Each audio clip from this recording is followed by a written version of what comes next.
Welcome back to the Cossy Arsenal podcast. My name is Cossy. Welcome back to a brand new video.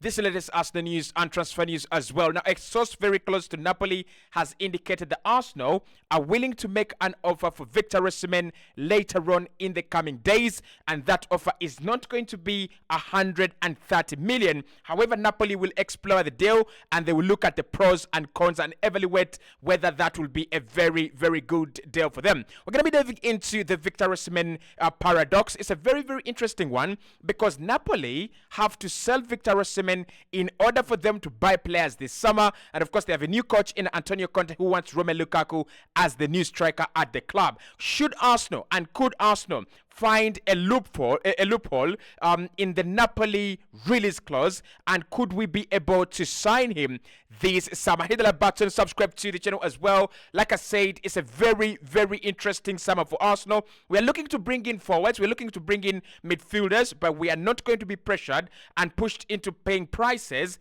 that we are not ready to pay. Right, so let's get into it. First and foremost, there is the story on your screen. It was broken a couple of hours ago that Arsenal will make an attempt to sign Victor Osimhen in the coming days. Arsenal are seeking to negotiate at a lower fee, lower than 130 million euros, which is the release clause in Osimhen's contract. Napoli will have to evaluate the pros and cons, of Arsenal negotiating the deal before accepting to anything. Again, this was collaborated a couple of minutes later. You can see 34 minutes ago, and it was said that as far as we know, despite the monster offer from Saudi Arabia, in the Saudi Arabian Pro League, Victor Osimhen does not want to play in Saudi Arabia. Arsenal do not value him at 120 or 130 million euros, but just over half of that, which is 75 million euros. And of course, Napoli are well aware of that,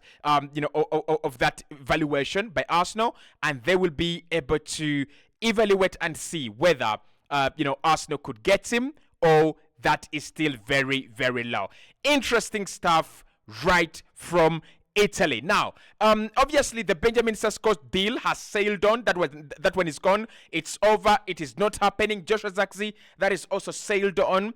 It's over. It's not happening as well. There are a couple of reports that are saying that Arsenal might not go for a striker, but I think those reports are only valid if Arsenal fail to get Osimhen and we also fail to get Victor Gyökeres. If we cannot get any of those two, then I can see Arsenal failing to sign a striker. I can see Arsenal moving on from the idea of signing a centre forward this summer and probably going for someone different, of something different, like probably maybe a winger. We've been linked with Xavi Simons. We'll do a video about Xavi Simons later on the channel. But at the moment, centre forward is still a very big priority for Mikel. Centre forward is still a very big priority for Edu and the team as well. At least we were told that Arsenal felt like last season something was missing in the team. Something was missing up top in our attack. An X factor, a killer factor in that team was missing, and therefore that's why they've decided to go and sign a number 9.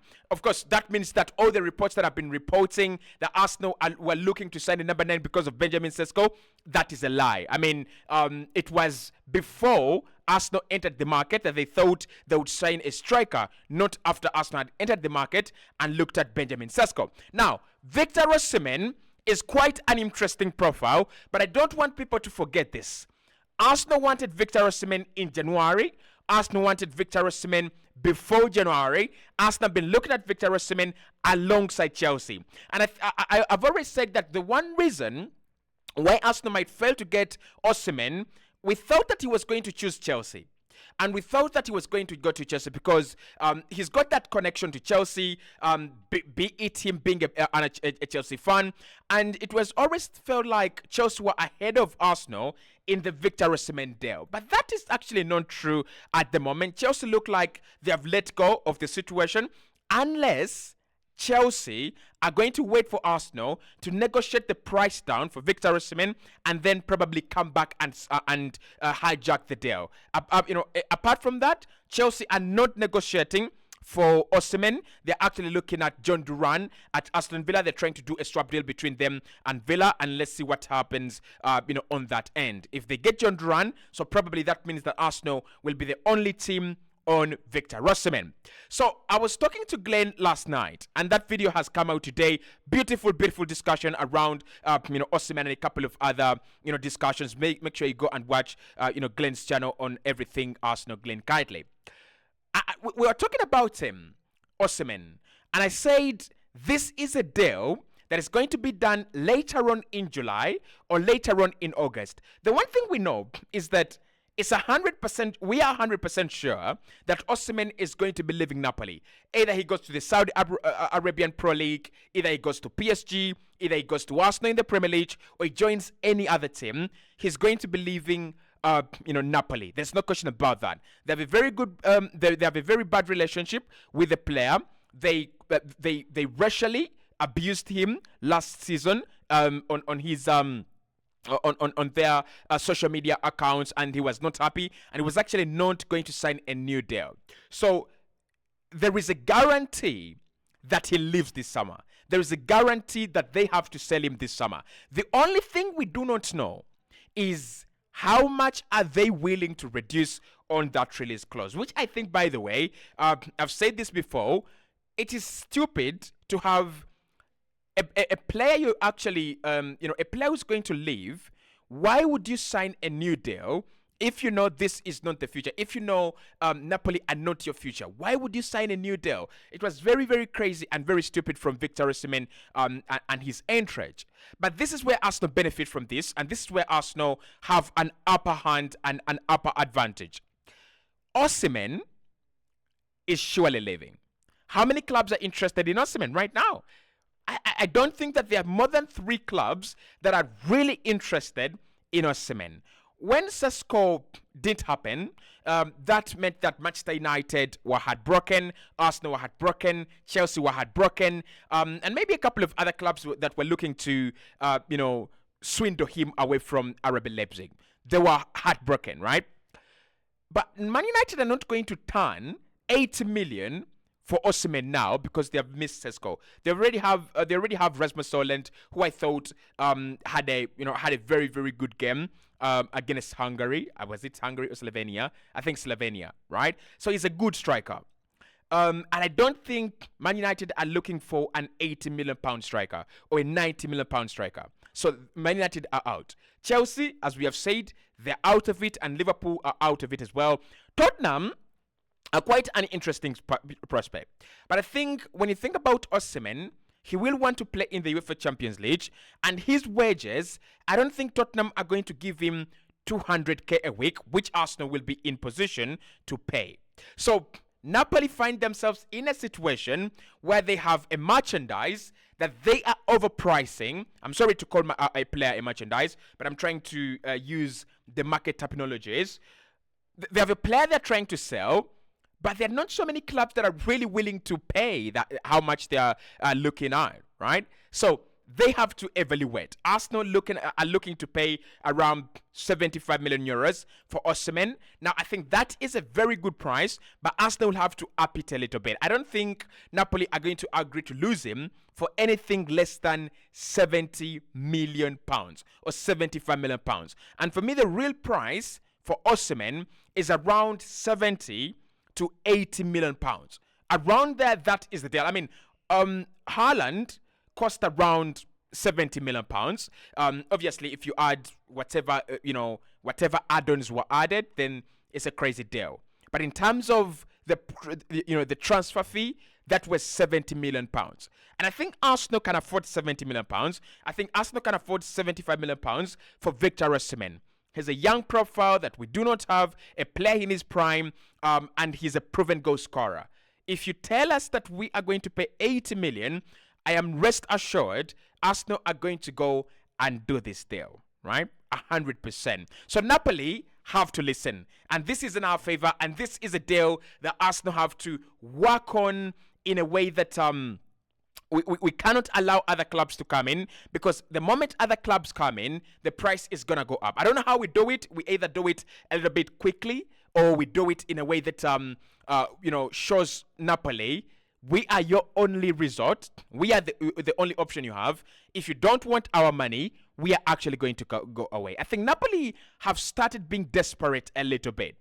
They know that not so many clubs are interested. They know that the player doesn't want to go to Saudi Arabia, and therefore, the only one or two clubs that are really willing to pay good money, which includes Arsenal and another anonymous club that has not yet been revealed, you might have to listen to our offers more seriously than than you've been doing. So I won't be surprised if Osimhen ends up at Arsenal. Now, I want us to analyze these two articles because, again, I don't want to just blindly follow what has been said out there. So, the report says that Arsenal will make an attempt to sign Victor Osimhen in the coming days. Arsenal are seeking to negotiate a lower fee than 130 million euros. This is what I'm going to say here. I think we have a lot of stories being driven by the agent's player and Osimhen's camp as compared to the reality. I don't think, because right from Di Marzio, I think right from the start of June, Di Marzio has been reporting about Osimhen. Every Italian outlet has been reporting about Osimhen, apart from David Ornstein, who is the most reliable on the market, and Fabrizio Romano, who is second best reliable on the market. So because Osimhen is not being, these stories are not being collaborated by David Ornstein and Fabrizio Romano, I don't want to think that Arsenal are close to signing Osimhen, and I don't want to think that Arsenal will get Osimhen 100%. If there was an element of Fabrizio, because Fabrizio last talked about Osimhen, it was around April, May, when he said Arsenal have a long list of strikers. Obviously, he's talked about Osimhen again this month, where he said Arsenal have a long list of targets. Even if they've missed out on Sesko, they have not 100% decided on who to go for as a center forward or as a forward. So they're looking at Zaxi, they're looking at Osimhen, they're looking at other strikers as well and other forwards as well. So I think there's a lot of propaganda on the player's side. There's a lot of propaganda from the player's side trying to convince us that this deal is happening. This deal is what the player wants, and therefore it's happening. The reports that are saying that Arsenal have moved away from Osimhen and we have let that ship sail on, again, I wouldn't believe that. I wouldn't say that Arsenal have walked away from the Victor Osimhen saga. I would say there is still some time to go, right? There is still some time to go. We are going to see a lot of transfer stories linking Victor Osimhen to Arsenal, linking Victor Osimhen to to other clubs. It's just going to be I think it's going to be time. Time will decide, right? Time will decide. I don't think it's a deal that will be done in June. I think it's a deal that will be done in July. I think it's a deal that will be done in August. Why? Arsenal don't want to be bullied, obviously. So you don't expect Arsenal to just go out there and pour 100 million on the table. And because our valuation of the player is significantly lower than what Napoli are thinking about, you are definitely looking at prolonged negotiations. You're definitely looking at long time on the table, negotiating and trying to find a deal that works for both clubs. I think Osimhen is a good player. I think he will leave Napoli this summer, and I think Arsenal have a very, very big advantage, in this deal. Especially that not so many clubs are interested, especially that not so many clubs are going to be able to afford him. Arsenal have the money. The question is, are we convinced Osimhen is the guy? If we are convinced, and we are convinced that we can negotiate down with Napoli, who are in a very, very difficult position, they're between a hard place and a rock, this deal will happen, right? This deal will happen. But it's one that's going to take its time. It's one that we will see kind of drag on and drag on and drag on. It might be one where it reminds me of the Anthony deal for Manchester United. It reminds me of we've had a couple of deals that have been, have dragged on and dragged on and dragged on, and then eventually maybe the Moises Caicedo deal last summer. That's what this Osimhen deal reminds me. That it will happen, right? He will go somewhere, but wherever he's gonna go, you're going to have a lot of negotiations, a lot of waiting, a lot of patience for that deal to happen. So let's see what comes out of there. Hit the like button, subscribe, and I'll speak to you soon.